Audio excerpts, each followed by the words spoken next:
Hello दोस्तों, नमस्कार। मैं राजेश शर्मा, आर्यभट्ट इंस्टीट्यूट अलवर। स्वागत है आपका आर्यभट्ट मैथ्स गुरु चैनल में। जैसा कि मैं आपको पेपर सॉल्यूशन करवा रहा हूं, फोर्थ क्लास 19 तारीख का पहले शिफ्ट। ये क्वेश्चन है जो आपके आने वाले एग्जामों में भी काम आएंगे। काफी अच्छे क्वेश्चन आए हैं फोर्थ क्लास के अंदर। तो मैं स्टार्ट कर रहा हूं, आप जरा देखिए और समझने का प्रयास कीजिए। जैसे क्वेश्चन नंबर आपके सामने आपको नजर आ रहा है, क्या है जरा देखिए। ये कहता है कि ए तथा बी मिलकर किसी काम को 20 दिन में कर सकते हैं, बी और सी मिलकर उसे 24 दिन में कर सकते हैं। यदि ए बी सी मिलकर उसी काम को 16 दिन में करें तो ए और सी उस काम को कितने दिन में करेंगे। तो बड़ा आसान तरीका है, जरा गौर से इस सवाल को देखिएगा। जैसे कि ये कह रहा है ए और बी मिलकर, क्या कह रहा है, ए और बी मिलकर, दो व्यक्ति हैं ए और बी, फिर है बी सी और फिर है ए बी सी। ओके, मुझे निकालना है ए और सी का। तो पहले तो मैं इनकी बात करता हूं कि ए और बी ये 20 दिन में कर रहे हैं, बी और सी ये 24 दिन में कर रहे हैं, और ए बी सी तीनों मिलकर 16 दिन में कर रहे हैं। तो अगर मैं इन तीनों का एलसीएम निकालता हूं तो इनका एलसीएम आएगा 240। तो मैंने मान लिया पूरा काम 240 कर रहे हैं। जब मैं इसमें भाग दूंगा तो ये आएगा 2 एकम 2, 2 दूनी 4, 12 दिन। जब इसमें भाग देंगे तो ये आएगा 10 दिन, और जब मैं भाग दूंगा तो आएगा 16 एकम 16, 16 पंजासी 15 दिन आएगा। क्योंकि मेरे भाइयों मुझे ए और सी का निकालना है, तो मैं क्या करता हूं, पहले ए का निकालता हूं। पहले मैं ए का निकालता हूं इन्हीं के द्वारा। तो मैंने क्या किया, मैंने लिखा यहां ए और यहां लिखा मैंने क्या, सी, क्योंकि मुझे ए और सी का निकालना है। अब अगर मैं ए बी सी में से अगर ए और बी का घटा दूंगा, अर्थात ए बी सी में से ए बी का घटा दूंगा तो सी का आएगा। तो सी का आ गया 15 में से 12 गया, ये आ गया 3 का, ए सी का आ गया। अब मैं 15 में से अगर 12 घटा 10 घटा दूंगा, यानी कि ए बी सी में से बी और सी का घटा दूंगा, यानी 15 में से 10 घटाया, कितना आया, 5। ये किसका आ गया, ये आ गया आपका ए का। किसका आ गया, ए का। कितना आ गया, 15 में से 10 गया, कितना आ गया गुरुदेव, ये 5 आ गया। क्या आ गया, 5। देखो बेटाओ मैंने क्या किया है कि 15 में से 12 गया, 3 आया। 3 किसका आया है, सर आपने ए बी सी में से ए और बी का घटाया तो स्वाभाविक है सी का ही आया होगा। फिर मैंने 15 में से 10 घटाया, 5 आया। गुरुदेव किसका आया, मैंने ए बी सी में से बी और सी का घटाया है तो स्वाभाविक है एक आया है। तो अब ए और सी मिल रहे हैं तो दोनों को मैंने मिला दिया। मिलाया तो 5 और 3 8, दोनों मिलकर 8 काम करेंगे। दोनों मिलकर कितना काम करेंगे, 8 काम। करवाना किससे है, सर करवाना 240 काम है। किससे करवाना है, ए और सी से। तो जिससे करवाना है उसके काम का भाग दे दो, तो 8 का भाग दे दूंगा तो सीधा ये आ गया 8 से 24, आंसर आ जाएगा 30 दिन। आंसर ए आ गया है। कैसा रहा, सही है। अगला क्वेश्चन खोलते हैं अपन। देखिए क्वेश्चन नंबर 2 बड़ा आसान है।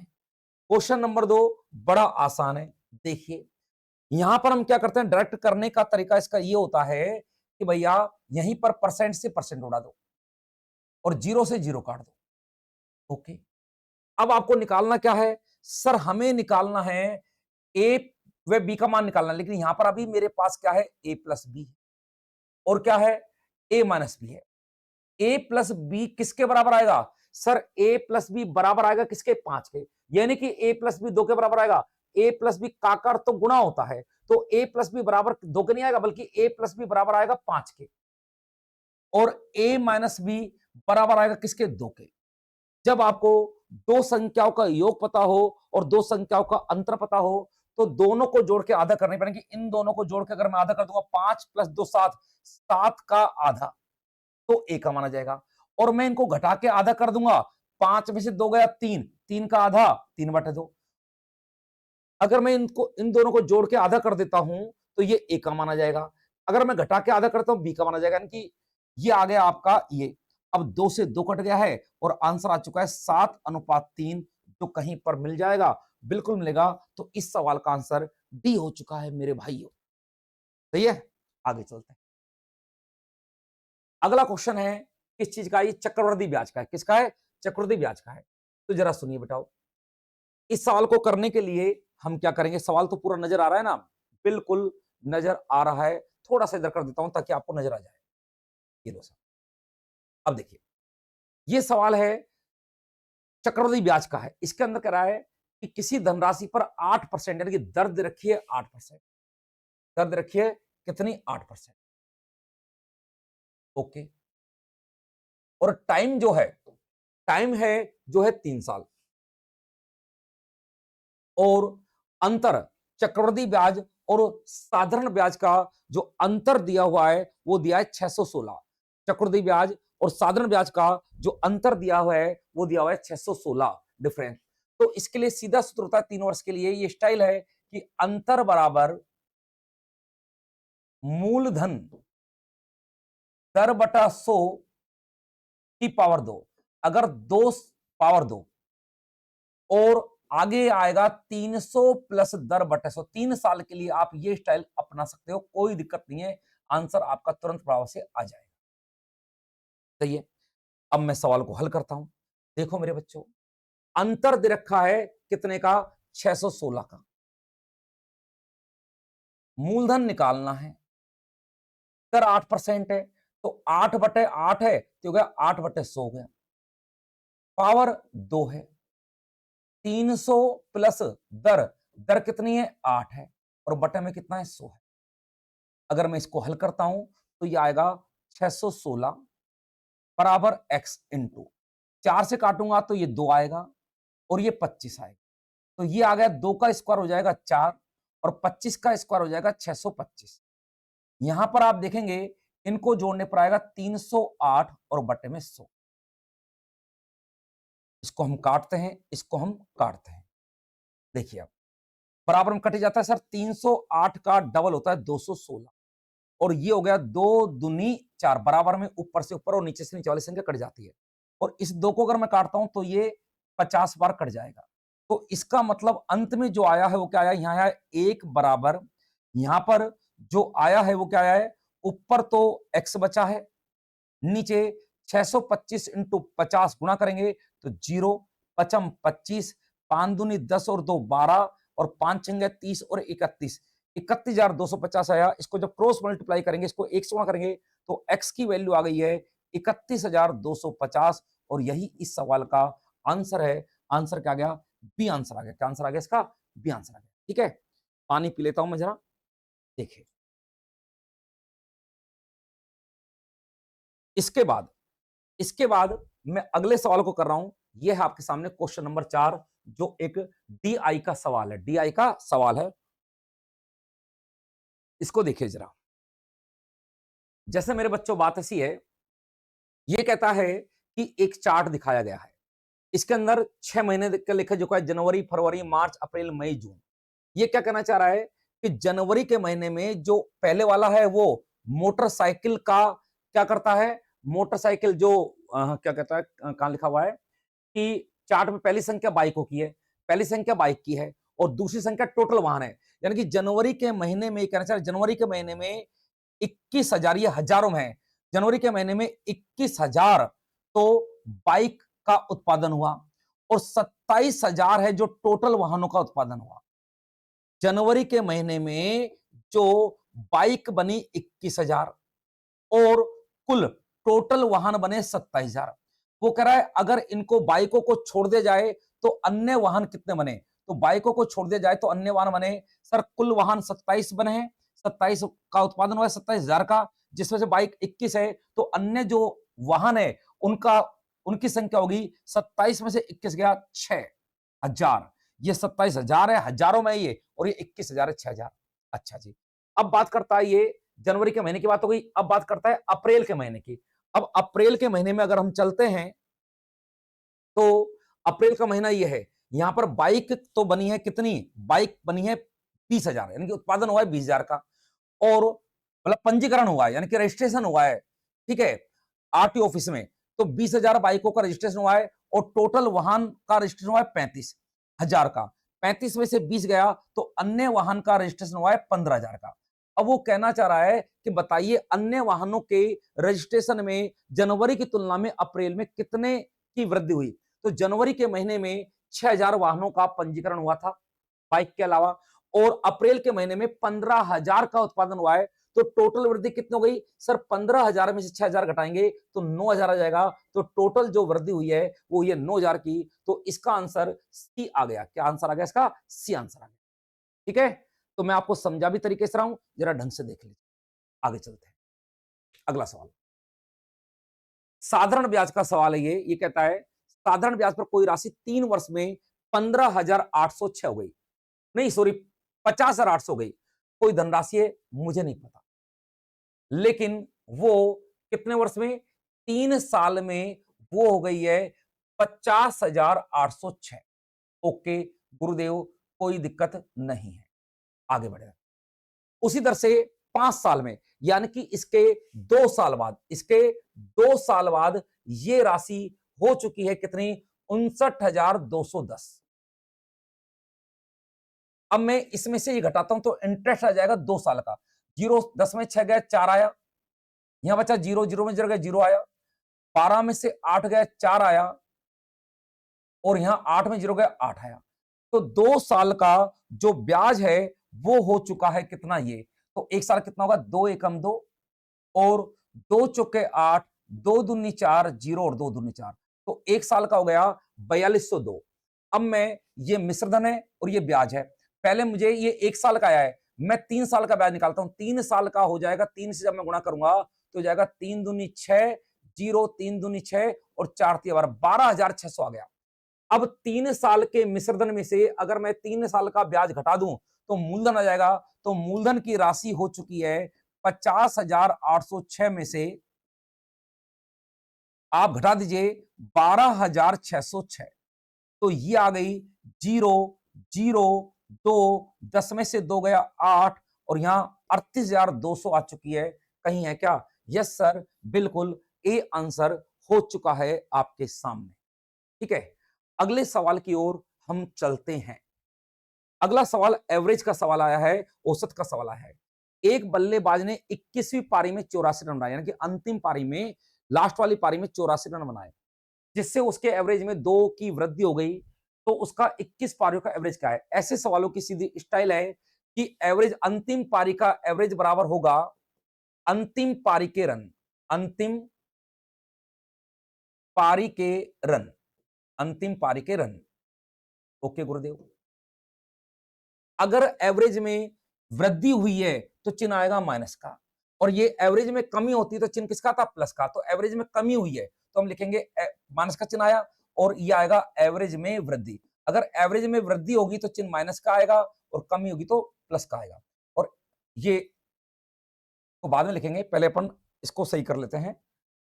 देखो, दोबारा सुन लो एक बार, कि सूत्र हुआ अंतिम पारी के रन, अगर एवरेज में वृद्धि हुई है तो चिन्ह माइनस का आएगा, एवरेज में कमी होगी तो चिन्ह प्लस का आएगा। इसके बाद लिखेंगे हम एक पारी कम, एक पारी कम,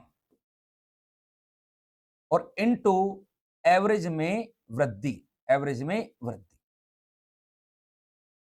इसको थोड़ा सा मैं इधर खसका लेता हूं, जगह उधर कम पड़ रही है। ये लो साहब, अब देखो, अब वैल्यू रखो।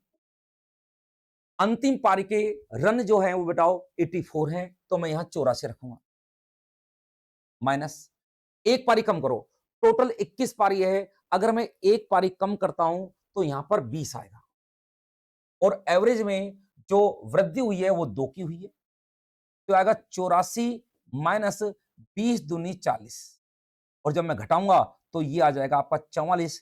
तो इस सवाल का आंसर आया है 44। डी आपके सामने आंसर आ चुका है। तो ये एक एवरेज का सवाल था। आगे बढ़ते हैं, अगला सवाल है, किसका है? ये है पाइप और टंकी का सवाल। बड़ा आसान है, देखो जरा।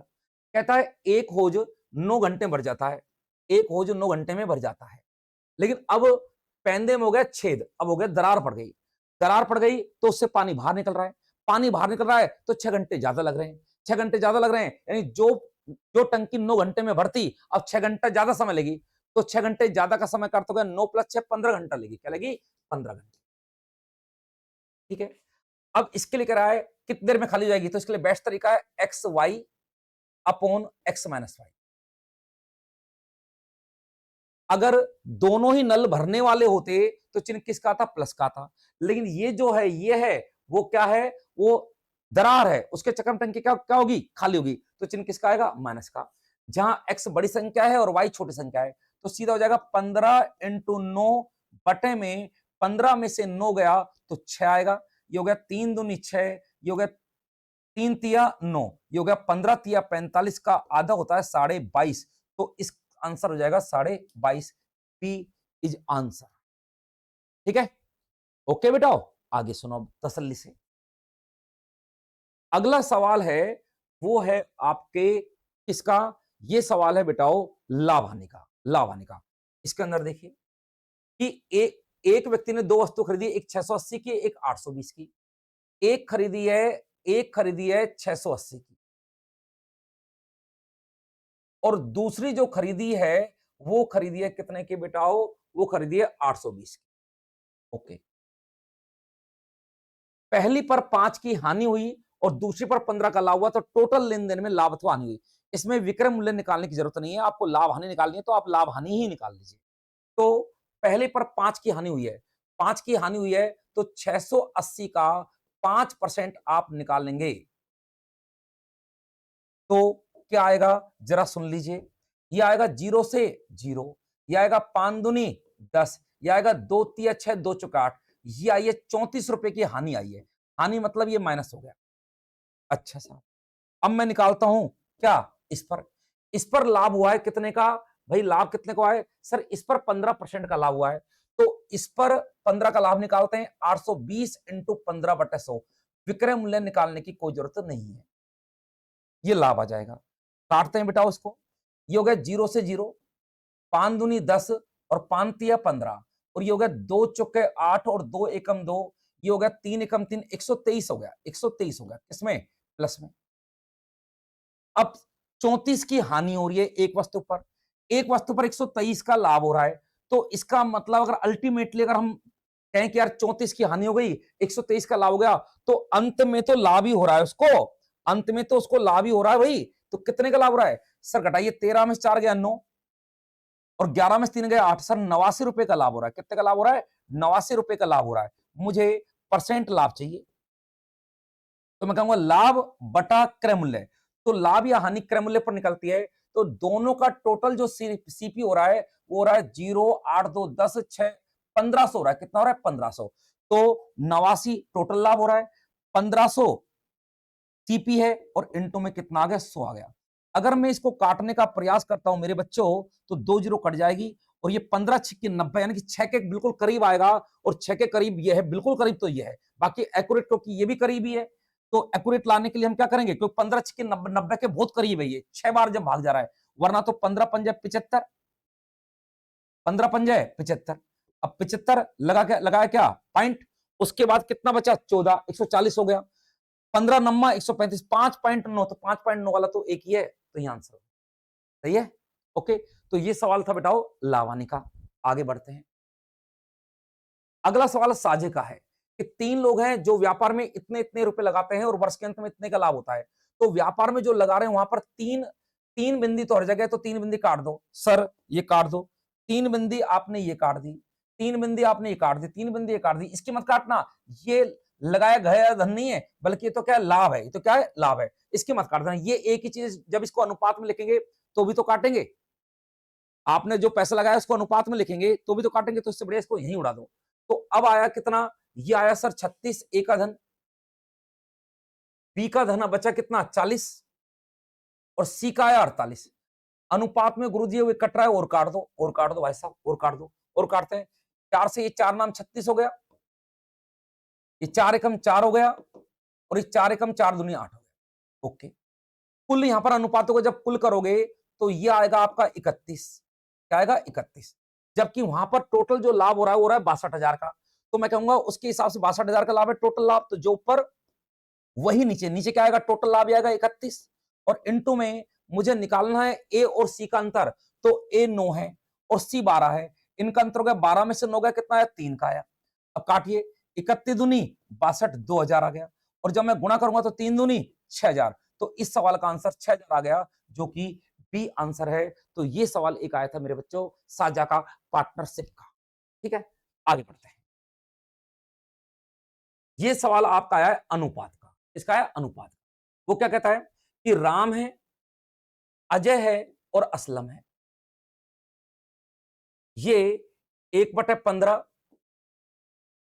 1/10 और 1/6 के अनुपात में धन लगाते हैं। ठीक, इनका मैंने एलसीएम ले लिया ताकि ये हट जाए, तो 30 लघुत्तम आया। ये हो गया 15 दूनी 30, ये हो गया 10 तिया 30 और हो गया 6 पंजे 30। लघुत्तम को छोड़ दिया तो आ गया 2:3:5। ये लो साहब। अच्छा जी, इन्होंने इतना धन लगाया। अब पहले के धन में 10% की वृद्धि हुई, तो 2 का 10% निकालोगे तो 0.2 आएगा। 2 इंटू 10/100 करोगे तो 0.2 आएगा। तो इसमें 0.2 की वृद्धि होगी। तो जब 2 में 0.2 की वृद्धि हुई है तो ये हो गया 2.2। गुरुजी ठीक है, ओके, आगे चलो। फिर बी में भी 10% की वृद्धि हुई है। 3 का 10% होता है 0.3। 10% कभी भी किसी संख्या का निकालना हो तो एक अंक पहले पॉइंट लगा दो। तो 3 का 10% एक अंक पहले पॉइंट, तो 0.3 हो गया। तो 3 पहले से ही था, अब 0.3 की वृद्धि हो गई तो 3.3 हो गया। मुझे इसको देखते ही पता लग गया आंसर 22-33। 22-33 वाला ये है, कहीं और विकल्प है ही नहीं, तीसरे को निकालने की जरूरत है ही नहीं। फिर हम करते हैं कि अगले में जो वृद्धि हुई है वो हुई है कितने की, 20% की। 5 का 10% होता है 0.5। 5 का 10% क्या होता है, 0.5 होता है। 20% तो 0.5 का डबल कर दो। 10 का डबल 20 होता है, तो 0.5 का डबल कितना हो गया, 5 दूनी 10, 1 हो गया। 1 की वृद्धि हुई है तो 5 में 1 की वृद्धि करेंगे कितना आएगा, 6 आएगा। यहां पर पॉइंट के बाद एक अंक है, यहां भी पॉइंट के बाद एक अंक है, यहां भी पॉइंट लगा के एक अंक लगा दो, ताकि क्या हो, पॉइंट कट जाए, पॉइंट से पॉइंट कट जाए। तो ये रह गया 22 अनुपात 33 अनुपात 60, और ये आंसर पहले ही आ चुका था, बी आंसर। ठीक है, तो ये जो सवाल था वो था रेशो का, अनुपात का। आगे बढ़ते हैं। अगला सवाल है, बड़ा आसान है, तो एलसीएम एचसीएफ का सवाल है। ठीक है, इसमें कहता है एलसीएम 210 है। तो आप भी क्या काम करेंगे, जब एलसीएम दिया हुआ है तो 5 और 6 का एलसीएम निकाल लीजिए। 5 और 6 का एलसीएम क्या मतलब, 5 और 6 का जो एलसीएम आएगा, लघुत्तम आएगा, कितना आएगा, 30 आएगा। कितना आएगा, 30 आएगा। अब इसे 210 में जो सवाल में दिया गया है 210 है, एलसीएम है, आप अनुपातों के एलसीएम का भाग दे लीजिए। किसका, 30 का। और जो भाग देने के बाद जो आता है वो सीधा एच आता है, एचसीएफ ही आता है। तो आंसर हो गया 3 सत्ता 21, कुछ करने की जरूरत ही नहीं है। तो आंसर क्या आ गया, 7 आ गया। बी इस सवाल का आंसर आ चुका है। ठीक है, ओके। तो ये सवाल था एचसीएफ एलसीएम का। पानी की मैं एक घूंट और पीऊंगा, क्योंकि लगातार बोलते बोलते जबान में झाग निकलने लग जाते हैं, क्योंकि सुबह से ऑफलाइन क्लास चलती है ना बेटा, इस चक्कर में। अगला देखिए, फिर सवाल नंबर 12 है, बड़ा आसान है, परसेंटेज का सवाल है। ये कह रहा है 128 का 5/8, तो 128 का आप 5/8 निकाल दीजिए। ओके, फिर कहता है 80 का 4/5, 80 का 4/5 निकाल दिए। आपके सर अनुपात में क्यों लिख रहे हैं, जब भी मुझे परसेंट में अगर निकालनी होती है तो मैं अनुपात में लिखता हूं, क्योंकि वो कट जाती है आसानी से। अब देखो बेटाओ, काटते हैं इसको। पहले ये हो गया 8 एकम 8, 8 छिंग 48, सर ये तो आ गया 80। और ये हो गया 5 एकम 5 और 5 छंगा 30, ये आ गया 64। 16 पंजे 80 और 16 चौके 64। अब उसने ये कहा है कि कितना परसेंट अधिक है, तो ये जो संख्या है इससे कितना अधिक है, सर ये 1 अधिक है, ये 1 अधिक है। अब ये अधिक किससे अधिक है, सर 4 से। तो 1 बटे कितना आएगा, 4, और इंटू में कितना, 100। ये आंसर आएगा 25%। कितना आएगा, 25। तो आंसर आ गया ए। ठीक है, तो ये एक परसेंटेज का सवाल था। आगे बढ़ते हैं। अगला जो क्वेश्चन है वो है चक्रवृद्धि ब्याज का, बड़ा जानदार और शानदार सवाल है बेटा। इसको जरा देखो। देखो, मूलधन है 2,50,000 रुपए, समय 15 महीने है। समय कितने महीने हैं, 15 महीने हैं। ठीक है गुरुदेव। दर कितनी है, 12%। और शर्त अर्धवार्षिक है। जब शर्त अर्धवार्षिक होती है तो समय को तो दुगुना कर लेते हैं। तो 15 दूनी 30 तो मंथ हो गया, जिसका 2.5 साल होता है। और दर को कर लेते हैं आधा, तो 12 का आधा क्या हो गया, 6% हो गया। अब 30 महीने का अर्थ होता है 2.5 साल, 30 महीने का अर्थ है 2.5 साल। अब दर 2 बार तो पूरी पूरी आएगी, क्योंकि उस समय 2 साल है। तो 2 बार तो आएगी 6-6, क्योंकि ये तो खत्म हो गया है, ये तो खत्म हो गया है, ये भी खत्म हो गया है, तो 6 आ गई। तो 2 बार तो दर पूरी पूरी लिखो, 6% और 6%। और एक बार दर आधी कर दो, क्योंकि समय आधा हो गया, तो 3%। अब देखिए, जब 3% होते हैं तो डायरेक्ट तरीका इसका क्या होता है, जरा सुन लीजिए तसल्ली से। 2 में तो हम रामबाण लगा देते हैं, 3 में हम क्या करते हैं, एक साथ कैसे लगाते हैं, एक बार इन तीनों को जोड़ना है, पहला स्टेप है इन तीनों को जोड़िए, 6 6 12 और 3 15। पहले स्टेप में इन तीनों को जोड़ना है, पहला स्टेप। दूसरे स्टेप में इनको गुणा करना है, एक साथ नहीं, चक्रीय क्रम में, एक एक करके। कैसे, पहले इनका गुणा, तो इनको गुणा करेंगे तो 6 छंगा 36 आएगा, फिर इनको गुणा करो 6 तिया 18, फिर इनको गुणा करो 6 तिया 18, यानी इनका गुणा, फिर इनका गुणा, फिर इनका गुणा, तो ये हो गया 6 छंगा 36, 36 आ गया। फिर 6 तिया 18, 18 आ गया, फिर 6 तिया 18, 18 आ गया, जोड़ेंगे कितना आ गया, 72 आ गया, और बटे में कीजिए 100। दूसरा स्टेप। तीसरा स्टेप क्या है, तीसरा स्टेप क्या है, तीसरे स्टेप में इन तीनों को एक साथ गुणा करना है। अभी तो क्या था कि पहले इनको जोड़ा था, फिर इनको चक्रीय क्रम में गुणा करके बट्टे में 100 कर दिया था। तीसरे स्टेप में इन तीनों को गुणा करना है, तो 6 छंगा 36, 36 तिया 108, और बटे में यहां तो एक बार 100 लिखा था, यहां आएगा 100 दो बार आएगा, 100 गुणा 100, 100 गुणा 100 दूसरे स्टेप में, तो 100 गुणा 100 का क्या अर्थ हो गया, 10,000। अब इसका अर्थ है 15, इसका अर्थ है 0.72, और इसका अर्थ है 4 जीरो, तो 4 अंक पहले 0.0108। इनको जोड़ लीजिए तो ये है, अलग से जोड़ के दिखा देता हूं मैं, 15.0 है, ये 0.72 है, ये 0.0108 है।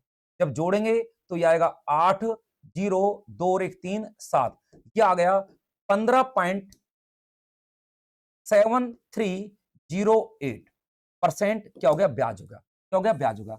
ये ब्याज किस पर लगेगा, मूलधन पर। मूलधन है 2,50,000, और इस पर 15.7308% ब्याज बटे में 100 आ गया। अगर मैं इस पॉइंट को हटाऊंगा तो 1 2 3 4 जीरो लग जाएगी। अब इसको काटने का काम करते हैं, बेटाओ काटिए जरा, देखिए सर 4 जीरो तो ये उड़ाई दीजिए। अबे तू कहां जा रहा है, 4 जीरो तो ये उड़ा दीजिए। 25 से काटेंगे, 25 चौके 100 आ गया, 4 से काटेंगे, 4 तिया 12, 3 बचा, 3 बचा, 4 नाम 36, 1 बचा, 4 तिया 12, 1 बचा, 4 दूनी 8 और 4 सत्ते 28, 39,327 कहीं दिख रहा है क्या, तो आंसर इसका सी आ गया। एक चक्रवृद्धि ब्याज का बड़ा अच्छा सवाल जो सीजन लेवल का है, ठीक है, पियोन में आ गया बेटाओ। आगे चलते हैं, अगला सवाल है धारा और नाव का। अगला सवाल है धारा और नाव का, जो आपके सिलेबस में कहीं था ही नहीं पटवारी में, जो सिलेबस में कहीं था ही नहीं पटवारी में। समय दूरी था, धारा और नाव नहीं था, लेकिन आ गया, क्या करें अब देखो, सुनो। यहां पर मुझे समय पता है, टाइम पता है कि अनुकूल जाएगा, अनुकूल जाएगा तो उसे समय लगेगा 1 घंटा, और प्रतिकूल जाएगा तो उसे लगेगा 1.5 घंटा। 1.5 घंटे का अर्थ हो गया 1.5, पॉइंट हटाऊंगा यहां जीरो लग जाएगा, और इनका अनुपात आ गया 5 दूनी 10 और 5 तिया 15, क्या आ गया, 2:3 आ गया समय का। मुझे यहाँ चाल ही दे रखी है, मुझे यहाँ चाल दे रखी है, कितनी रखी है, 7 किलोमीटर प्रति घंटा धारा की चाल दे रखी है, और आदमी की निकालनी है, तो मुझे स्पीड का अनुपात निकालना पड़ेगा। स्पीड होती है जो समय की उल्टी होती है, तो ये हो गया 3:2 हो गया। ओके, अब मुझे क्या पता है, धारा की गति पता है। यहां पर धारा की गति निकालने के लिए अनुपात से कभी निकालनी हो, वैसे अगर मैं कहता हूं 3 और 2 होता तो धारा की गति निकालने के लिए सूत्र होता है अनुकूल माइनस प्रतिकूल बटे में 2, अनुकूल माइनस प्रतिकूल बटे में 2, और शांत जल में नाव की चाल के लिए सूत्र होता है अनुकूल प्लस प्रतिकूल बटे में 2। लेकिन यहां पर अनुपात में ऐसी कोई जरूरत नहीं है। धारा की चाल निकालनी है, अगर तुम्हें जो ऊपर वही नीचे करना है, तो ऊपर धारा की गति है, नीचे अगर मैं इसमें धारा की गति निकालूंगा तो घटा के आधा कर दूंगा, तो 3 में से 2 गया, 1 1 का आधा 1/2 इनटू, मुझे शांत जल में नाव की चाल निकालनी है, तो इनको जोड़ के आधा कर देंगे 5/2, क्योंकि सूत्र होता है, अगर आपने पढ़े हो तो ठीक है, नहीं पढ़े तो फिर क्या करें भाई, ठीक है, पढ़ना पड़ेगा आपको। तो अपना जो कोचिंग है वो ऑफलाइन भी है और ऑनलाइन भी है, पढ़ना चाहो तो पढ़ सकते हो आप। तो ये होता है, बाकी यहां पर जरूरत नहीं थी, क्योंकि आपको पता है ये 2 से तो ये 2 कट जाएगा, तो इसकी कोई जरूरत थी नहीं। आप, ये आ गया आंसर, आ गया 7 पंजे 35। आप चाहते तो आप क्या करते, सीधा सीधा ऐसे भी कर देते। सर उसके हिसाब से शांत जल में चाल कितनी है, धारा 7, धारा की चाल 7 है, धारा की चाल निकालने घटाते हैं तो 1 बटे में 2 लिखो ही मत, और शांत जल में चाल निकालनी तो जोड़ दो, 3 और 2 5 बटे में 2 ही मत लिखो, तो 7 पंजे कितने हो गए, 35 हो गई। इतना सा सवाल था, और ये था धारा और नाव का सवाल। एंड अंत में 15 सवाल आया है लाभ हानि का, और ये भी आसान आया है, ये आसान आया है। क्या आया है कि ए ने एक वस्तु 800 रुपए में खरीदी, ए ने, और इसने यह वस्तु बी को बेच दी 10% के प्रॉफिट पर। बी ने यह वस्तु सी को बेच दी 15% के प्रॉफिट पर। तो कहता बताइए सी ने इसे कितने में खरीदा? तो सीधा यहां से स्टार्ट करो, 800 इंटू, जब आपको बाद वाली चीज निकालनी है तो 100 बाद में आएगा, अर्थात नीचे आएगा। पहले वाली चीज निकालनी है तो 100 पहले यानी कि ऊपर, पहले तो पहले और बाद तो बाद। अगर बाद वाली चीज निकालनी है 100 बाद में आएगा, अर्थात नीचे आएगा। तो ये आएगा 110/100 और ये आएगा 115/100। अब हम इसको काटते हैं बेटा, काटिए देखो। सर 2 जीरो ये उड़ गई, 1 जीरो ये उड़ गई, 5 दूनी 10 हो गया, 5 दूनी 10 और 5 तिया 15 हो गया, 2 चौके 8 हो गया, 11 चौक 44 हो गया। 44 44 अगर मैं इकाई का अंक भी देखूं तो मुझे आंसर पता लग चुका है। यहां आएगा 4 एकम 4, 4 आया, 4 तिया 12, 2 आएगा, तो लास्ट में 2 है, वही आंसर होगा। तो आंसर हो जाएगा 1012। ठीक है, बाकी गुणा करोगे तो गुणा कर लो। 11 चौक 44, 44 को 23 से गुणा करोगे, 23 चौके 92, फिर दोबारा 4 से 23 चौके 92 और 9 होता है आपका 101, 101। तो आंसर ये आ गया किलो साहब। तो ये आपका पेपर का सॉल्यूशन हो चुका है इसका। ठीक है, 19 तारीख की फर्स्ट शिफ्ट का। Okay, clear. बाकी जल्दी ही मुलाकात करते हैं। और जैसा कि बच्चे पूछ रहे हैं सर लाइव लाइव कब आओगे, लाइव कब आओगे, तो एक बार मैं इसको पूरा करा दूं, थोड़ा मैटर तैयार कर लूं, फिर ग्रुप डी के लिए लाइव आ जाऊंगा। ठीक है, और अगर कोई बच्चा ऑनलाइन कोर्स खरीदना चाहता है दिल्ली पुलिस का स्पेशल मैथ और रीजनिंग का, तो मैथ भी मैं पढ़ाऊंगा, रीजनिंग में मैं पढ़ाऊंगा, दोनों में पढ़ाऊंगा। और उसका नया बैच 2 महीने के लिए revision batch, live batch start कर रहे हैं 2 4 5 दिन बाद। तो अगर आप इंटरेस्टेड हो तो कमेंट करके बताएं। और उसकी फीस रखेंगे 999 रुपए मैथ और रीजनिंग के बैच की। तो आप कमेंट करके अगर खरीदना चाहते हैं, लेना चाहते हैं, तो आप कमेंट करके बात करें ताकि मुझे लगे कि लाइव देखने वाले हैं, वरना ग्रुप डी का तो मैं यूट्यूब पर पढ़ाऊंगा ही। ठीक है, ओके, बाय।